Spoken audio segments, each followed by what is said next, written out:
스가랴서 3장 8절 9절 말씀입니다. 스가랴서 3장 8절 9절 말씀입니다. 구약성경 1315페이지입니다. 1315페이지에 스가랴서 3장 8절부터 9절까지 말씀 제가 낭독하겠습니다. 대제사장 여호수아야, 너와 내 앞에 앉은 내 동료들은 내 말을 들을 것이라. 이들은 예표의 사람들이라. 내가 내 종 싹을 나게 하리라. 만군의 여호와가 말하노라. 내가 너 여호수아 앞에 세운 돌을 보라. 한 돌에 7 눈이 있느니라. 내가 거기에 새길 것을 새기며 이 땅의 죄악을 하루에 제거하리라. 아멘.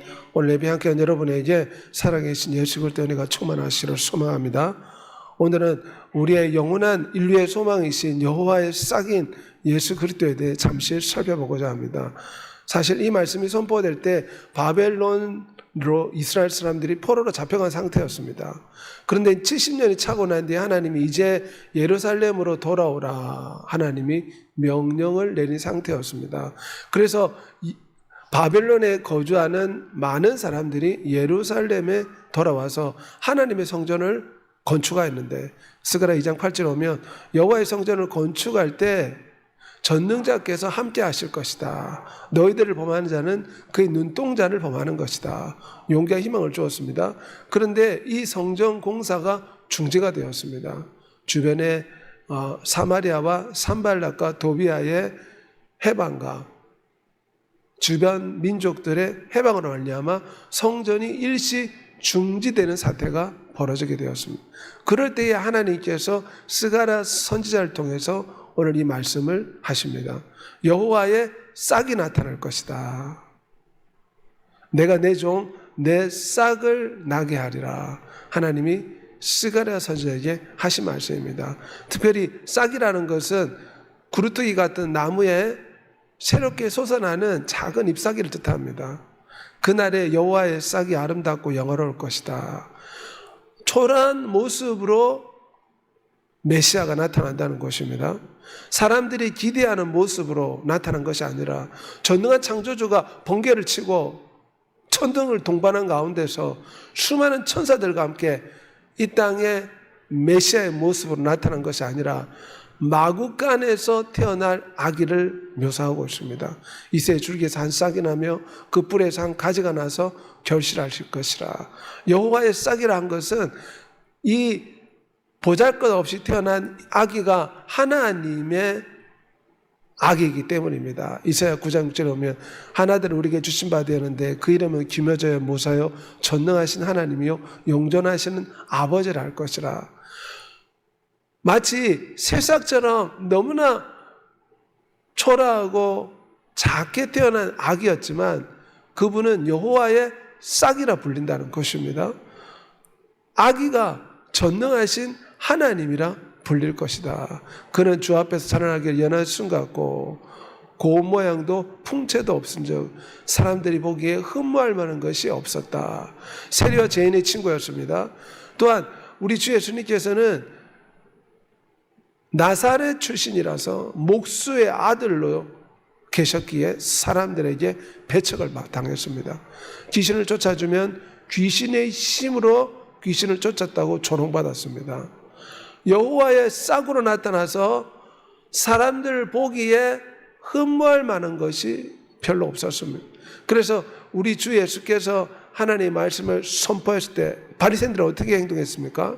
신성 모독자라고 돌을 들어서 주 예수를 죽이려고 했습니다. 하나님이 세상에 나타났는데 여호와의 싹으로 누추하고 초라한 모습으로 나타날 것이다. 내 왕이 내게 임하나니 그는 겸손하여 나귀 새끼를 탔도다. 왕의 행차가 멋진 준마를 타고 나타나야 되는데 보잘것없는 나귀 새끼를 타고 예루살렘 성에 입성하셨다는 것입니다. 그런데 이 여호와의 싹은 예표의 사람이라고 말합니다. 이 예표의 사람은 오늘 스가랴서 말씀을 보면 여호수아와 스룹바벨인데 여호수아는 그 당시 대제사장이고 스룹바벨은 유다의 총독이었습니다. 유다를 다스리는 왕이었습니다.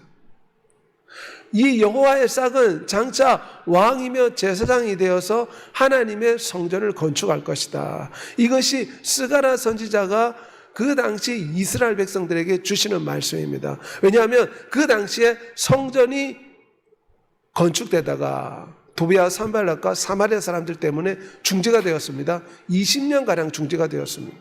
그때 하나님이 하신 말씀이 여호와의 싹이 나타나서 진짜 성전을 건축할 것이다. 이 진짜 성전은 예수 그리스도가 하나님의 성전이라 했습니다. 또한 그분의 십자가 부활을 통해서 교회가 하나님의 성전이 됩니다. 장차 영원한 천국 새 예루살렘이 하나님의 성전이 됩니다. 여호와의 싹이 나타나서 진짜 여호와의 전을 건축할 것이다. 이 말은 정말 하나님의 나라, 하나님의 백성, 하나님의 임재가 있는 하나님의 왕국을 건설할 것이다. 이것이 바로 여호와의 싹으로 나타나신 예수 그리스도가 장차 나타나서 하나님 전을 건축할 것이다. 오늘 본문에 말씀하고 있습니다. 이는 이스라엘 백성들에게 성전 건축이 중지된 것으로 인해 낙심하고 있을 때 진짜 종이 나타나서 여호와의 전을 건축할 것이다. 새 예루살렘, 영원한 새 예루살렘 성을 건축할 것이다. 말씀하고 있는 것입니다. 그를 믿는 자는 부끄러움을 당하지 아니하리라. 전능자는 여호와의 싹으로 나타났습니다. 엘리야가 낙심하고 있을 때 하나님이 어떻게 나타났습니까? 큰 회오리 바람 가운데 폭풍 가운데 나타나지 않았습니다. 아주 세미한 목소리로 엘리야에게 나타났습니다. 우리 전능하신 하나님이 이 마지막 세대 사람들에게 천둥을 치고 구름과 번개 가운데 나타나십니까? 아닙니다. 주님은 여호와의 싹같이 교만한 자는 낮추시고 겸손한 자에게 오시는 분입니다. 그러므로 여호와의 싹으로 오셨다 이 말은 하나님이 겸손한 왕이라는 것입니다. 우리 하나님은 겸손한 하나님이시기 때문에 세상에서 가장 낮은 자가 되기 위해서 마구간에 태어났습니다. 우리도 역시 겸손의 왕을 본받아서 나보다 남을 더 낮게 여기고 겸손의 사람이 되어야 될 줄 믿습니다. 세상에서는 자기 자신을 드러내려고 합니다. 세상 사람들은 자기의 이름을 드러내고 싶어하고 자기의 명예를 드러내고 싶어합니다. 하지만 우리는 예수 그리스도를 드러내야 될 줄 믿습니다. 예수 그리스도의 이름을 영화롭게 하는 여호와의 싹, 겸손한 사람이 되어 예수 그리스도를 영화롭게 하는 여호와의 싹 같은 믿음의 성도들이 되시기를 소망합니다. 오늘 본 말씀에 오면 속죄의 샘이 열릴 것이다 말씀하고 있습니다. 이것은 특별히 스가랴 선지자가 환상을 보았는데 하나님의 법정이 열리고 거기에 대제사장 여호수아가 사단에게 굉장한 비난을 받고 있었습니다. 그럴 때에 하나님이 하신 말씀이 사단아 여호와께서 너를 책망하노라. 이는 불에서 꺼낸 거슬린 나무가 아니냐. 왜냐하면 이스라엘 백성들이 비록 범죄했지만 70년 동안 바벨론 포로 생활로 고통받았고 나라가 멸망했다. 마땅한 죄에 대한 처벌을 받았다. 불에 거슬린 나무가 아니냐. 사단아 더 이상 나의 이스라엘을 책망하지 말라 말씀하시는 것입니다. 그리고 대제사장 여호수아의 옷을 더러운 옷을 벗기고 깨끗한 옷을 입혀주었다. 이것은 그날의 죄와 더러움을 씻는 샘이 열리고 우리의 부끄러움을 씻어주시는 메시아가 나타날 것임을 말씀하시는 것입니다. 그러므로 우리는 한 돌에 7 눈이 있느니라. 내가 거기에 새길 걸 새기며 이 땅의 죄악을 하루에 제거하리라. 돌은 영원히 변치 않는 속성, 변치 않는 그런 속성이 있습니다. 전능한 창조주는 아주 단단한 돌로 비유되는데 이 돌에 7 눈이 박혀있다. 이 말은 온 땅에 보내시를 받은 하나님의 7 영을 뜻합니다. 머릿돌이요 기초돌로 모퉁이 돌로 예표 되신 예수 그리스도께서 십자가에서 우리 죄를 위해 죽으심으로 이 땅의 죄악을 하루에 제거하신 줄 믿습니다. 그의 피로 말미암아 속량 죄 사함을 받았느니라. 그러므로 우리는 여호와의 싹이신 예수 그리스도를 통해서 겸손함을 배우고 또한 속죄의 셈이 되시는 예수 그리스도를 통해서 날마다 보혈을 마시는 삶을 살아야 될 줄 믿습니다. 우리가 우리 죄를 자백하면 저는 우리 죄를 사하시며 모든 불의에서 우리를 깨끗게 하실 것이라. 내 살을 먹고 내 피를 마시는 자가 영생을 가졌다. 그러므로 이 시대에 우리는 속죄의 셈에서 보혈을 마시는 자가 되어야 됩니다. 성도는 예수 그리스도의 피를 마시지 않고는 살아갈 수가 없습니다. 왜냐하면 요한복음 6장 55절에 예수 그리스도의 보혈은 우리의 참된 음료수가 되기 때문입니다. 예수 그리스도의 피에 영적인 영양분이 있습니다. 모유나 우유에 영양분이 있어서 아기가 성장하도록 돕지 않습니까? 마찬가지로 예수 그리스도의 피에는 영적인 영양분이 있습니다. 그러면 우리는 예수 그리스도의 피를 날마다 마시는 사람이 되어야 됩니다. 어떻게 피를 마십니까? 보혈을 찬양하고 보혈을 노래하고 보혈을 뿌리고 보혈을 마시고 보혈이 온몸에 적셔지는 것을 생각해야 될 줄 믿습니다. 예수의 보혈로서 날마다 살아가는 인생이 되어야 됩니다. 구약시대는 저렇게 하나님 앞에 나오기 위해서는 반드시 짐승의 피를 물처럼 쏟아내야지만이 백성들이 하나님 앞에 겨우 나갈 수 있었습니다. 오늘 이 시대에 우리는 예수 그리스도의 보혈을 의지해서 영원하신 아버지 하나님께 나아갑니다. 그러므로 늘 예수의 피로서 회개하는 인생을 살아야 될 줄 믿습니다. 날마다 순간마다 주 예수의 피로 내 죄를 씻어 주옵소서. 주 예수의 보혈을 뿌려 주옵소서. 용서와 구원과 회복과 보호를 위해서 우리는 매일 예수의 피를 뿌려야 됩니다. 주 예수의 피를 제단에 뿌리듯이 우리의 영혼에 뿌려야 될 줄 믿습니다. 구약시대는 번제단에 항상 짐승의 피를 뿌렸습니다. 짐승의 피를 뿌려야지만이 그 번제가 하나님 앞에 상달될 수가 있었습니다. 마찬가지로 우리의 영혼이 날마다 예수의 피로 뿌려져야 될 줄 믿습니다. 베드로전서에 보면 우리 성도들은 예수 그리스도의 피 뿌림을 얻기 위해서 선택받았다, 이런 표현이 있습니다. 그러므로 우리는 날마다 보호받고 회복받고 용서받고 구원받고 지혜와 능력을 받기 위해서 피를 뿌려야 됩니다. 내 죄를 용서해 주옵소서. 나의 부끄러움을 씻어 주옵소서.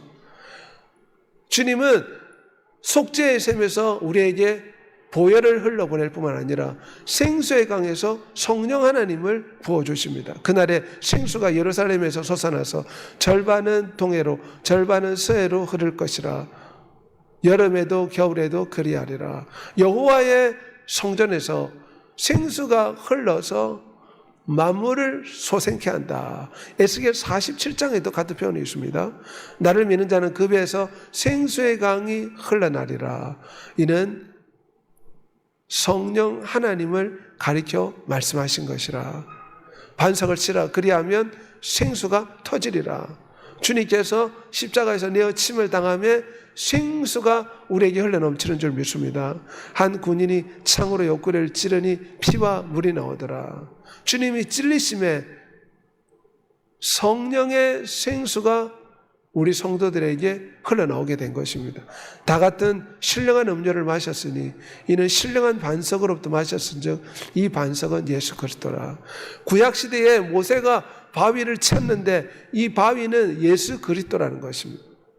생수가 나왔는데 이 생수는 성령 하나님을 뜻한다는 것입니다. 그러므로 우리는 구약시대에 광야 삶을 살아가는 그들이 반석에서 터진 생수를 마시고 소생함을 얻었듯이 광야 인생길을 살아가는 우리들은 십자가를 통해서 주어지는 성령의 생명수를 날마다 마셔야 될 줄 믿습니다. 예수 그리스도의 십자가의 희생 위에 성령 하나님이 우리에게 오시게 되었습니다. 영원토록 성령 하나님 우리와 함께 하신다고 했습니다. 생명의 성령의 법이 죄와 사망의 법에서 우리를 자유케 한다 했습니다. 성령 하나님 오실 때 우리에게 능력을 주십니다. 지하 총명과 모략과 재능과 지식의 신이요 여호와를 경외하는 신이 우리 가운데 임하시면 이 죄와 사망과 사슬에서 죽음에서 우리를 자유케 하는 줄 믿습니다. 술과 담배와 마약에서 자유케 하는 줄 믿습니다. 그러므로 성령의 충만을 받는 우리가 되어야 됩니다. 난 알파 오메가요 처음과 마지막이라 내가 생명수 샘물을 목마른 자에게 값없이 주리라. 오늘 예배 참여한 여러분이 성령의 생명수를 날마다 마시는 여러분이 되시길 바랍니다. 우리는 하나님의 거룩한 생수로 적셔져야 됩니다. 그럴 때 중독을 이길 수 있습니다. 그럴 때 죄악을 이길 수 있습니다. 그럴 때에 우리의 삶을 얽어매고 있는 이 사슬을 끊고 승리하는 믿음의 주인공이 될 줄 믿습니다. 생명수 강을 내게 보이리니 하나님과 및 어린 양의 보좌로부터 흘러나온다고 요한계시록 22장에 말씀하고 있습니다. 성령과 신부가 말씀하시를 오라 하는도다 목마른 자도 올 것이요 값없이 생명수를 마시라. 성령 하나님의 충만을 받는 여러분이 되시길 바랍니다. 하나님의 자녀들을 어떻게 비유합니까? 열처녀로 비유하는데, 교회 성도들 열처녀로 비유하는데 슬기로운 5처녀와 미련한 5처녀가 있었습니다. 그런데 미련한 5처녀는 등불에 기름을 준비하지 못했습니다. 슬기로운 5처녀는 등불에 기름을 준비했습니다. 이 기름은 또한 성령 하나님 뜻한다고 했습니다. 예수 그리스도의 재림을 준비하는 우리 성도들은 성령으로 충만해야 될 줄 믿습니다. 오직 성령의 충만을 받으라. 에베소 5장 18절에 술 취하지 말라. 이는 방탕한 것이니 오직 성령으로 충만함을 받으라. 내가 술에 취해 있다. 이것은 내가 성령에 충만하지 못하다는 것입니다. 우리는 세상의 술에 취하여 염려와 걱정을 떨쳐버리려 하지 말고 성령의 충만함 받아 염려와 근심을 떨쳐버려야 될 줄 믿습니다. 어떻게 이 술 중독에서, 마약 중독에서, 염려와 근심에서 노인받겠습니까? 오직 성령의 충만을 받을 때 이 중독 사슬에서 노인받게 될 줄 믿습니다. 아서 캔슬러도 술에 취하여 소리 지르며 거리를 돌아다니다가 부인이 내 남편 술 취해서 돌아다니는데 좀 살려달라고 기도했을 때 하나님이 갑자기 천둥 같은 말씀을 주셨다고 합니다. 남자답게 너 자신을 이기는 자가 되라. 그래서 아더 캔슬러가 술에 취하고 소리 지르다가 충격을 받고 술을 끊었다고 합니다. 그리고 술처럼 알코올처럼 쏘는 맛이 있지만 알코올이 없는 콜라를 개발해서 술 대용으로 전 세계에 판매하지 않았습니까? 성령 충만을 받으면 이 알코올 중독이 치료되는 줄 믿습니다. 성령 하나님 안에서 항상 열심히 간구하여 끊임없이 기도하라. 무엇보다 열심으로 기도하는 여러분이 되시기를 소망합니다. 성령을 따라 행하라. 그래야만 육체의 욕심을 이루지 아니하리라. 무엇보다 우리의 마음속에는 늘 2가지 마음이 싸웁니다. 내 자신을 드러내고 싶고 내 자신의 욕심에 따라 살고 싶고 내 종력에 따라 살고 싶은 마음이 있습니다. 하지만 또 다른 마음은 성령 하나님의 소욕이 있습니다. 하나님께 영광을 돌리고 기도하고 예배하고 찬양하며 주님께 영광 돌리고 싶은 마음. 이 2가지 소욕이 끊임없이 싸운다고 로마서 7장에 말씀하고 있습니다. 그러므로 우리는 육신의 소욕에 따라 살 것이 아니라 성령의 소욕을 쫓아 살아가야 될 줄 믿습니다. 이 세대 사람들은 자기 자신을 이기지를 못합니다. 조금만 마음에 상처가 있고 아픔이 있으면 폭력을 쓰고 술을 찾고 담배를 찾지 않습니까? 육체의 소욕 따라 행동한다는 것입니다. 우리는 육체의 소욕 따라 행동하지 말고 성령의 소욕을 쫓아 살아가야 될 줄 믿습니다. 생수의 강이 우리 가운데 충만하게 흘러내리려면 성령의 소욕을 쫓아 살고 성령 하나님을 근심하게 하지 말아야 됩니다. 술에 취해서 살아간다면 이것은 성령 하나님을 근심하게 하는 것입니다. 에베소 4장 30절에 성령 하나님을 근심하게 하지 말라. 자기의 욕심과 아짐에 따라 아무렇게 행동하는 것은 성령 하나님을 근심하게 하는 것입니다. 성령도 우리의 연약함을 도우시나니 우리를 위해서 말할 수 없는 탄식으로 기도한다고 했습니다. 내 욕심에 따라 아무렇게 행동했지만 이것이 육체의 속에 따라 행동했다면 이것이 성령을 근심하게 하는 것이고 하나님의 근심거리가 된다는 것입니다. 나는 내 감정과 기분에 따라 아무렇게 행동했지만 이것이 창조주의 마음을 아프게 한다는 것입니다. 그러므로 우리는 성령을 쫓아 행하는 여러분이 되시길 바랍니다.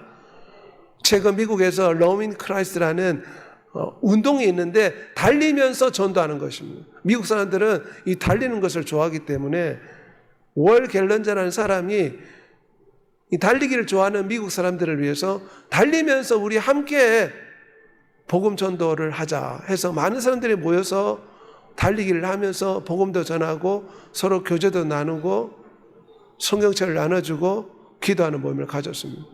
지금은 미국에 수십여 개의 지부가 생길 정도로 활성화되었다고 합니다. 성령을 쫓아 행해서 하나님을 기쁘시게 하는 여러분 되시길 바랍니다. 성령의 충만함 받아 우리 가운데 생수의 강이 흘러넘쳐야 될 줄 믿습니다. 월 갤런저는 그의 마음에 성령의 생수가 흘러넘치니까 함께 달리면서 전도하자는 이런 아이디어를 내고 미국 전역의 지부를 만들어서 지금 전도에 힘을 쓰고 있습니다. 우리도 우리의 심령에 성령의 생수가 흘러넘쳐서 우리 의성업 주민들이 다 주 앞에 돌아오는데 우리가 복음의 도구로 쓰임받기를 소망합니다. 오늘 말씀에 보면 땅의 모든 것이 여호와를 기억하고 돌아오며 모든 나라의 모든 족속이 주의 앞에 예배하리라. 생수의 강이 흐르면 마침내 모든 민족들이 돌아오게 될 것이다. 모든 나라가 돌아오게 될 것이다. 물론 돌아오지 않는다는 영혼은 지옥불에 던져집니다. 그의 아들에게 입맞추라. 그렇지 아니하면 진노하심으로 너희가 길에서 망하리라. 생수의 강, 성령의 충만함을 받아서 아버지 하나님을 기쁘시게 하는 여러분이 되시기를 소망합니다. 이 시간 다 같이 한번 통성으로 기도하겠습니다. 우리 하나님은 여호와의 싹으로 마구간에서 초라한 모습으로 아기의 모습으로 나타났습니다. 하지만 이 여호와의 싹을 통해서 하나님은 참된 하나님의 성전인 교회를 세우셨고 영원한 천국 새 예루살렘 하나님의 건축을 완성하셨습니다. 겸손의 왕으로 오신 여호와의 싹인 주님 본받아 우리도 겸손하게 주님만을 높이며 속죄의 샘에서 날마다 보혈의 피를 마시고 생수의 강에서 성령의 충만함 받아 세상을 이기는 믿음의 신부들이 되게 해달라고 주의 축복 통성으로 기도하겠습니다. 주여